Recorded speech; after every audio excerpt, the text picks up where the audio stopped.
Praise the lord. ఈ రోజు దేవుని వాగ్దానము కీర్తనల గ్రంథము 106వ అధ్యాయము 3వ వచనము.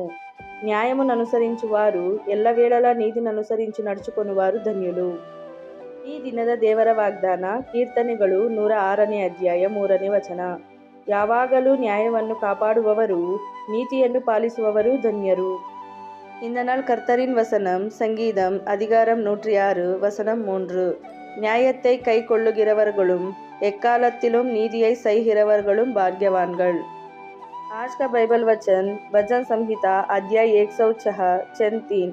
क्या ही धन है वे जो न्याय पर चलते और हर समय धर्म के काम करते हैं.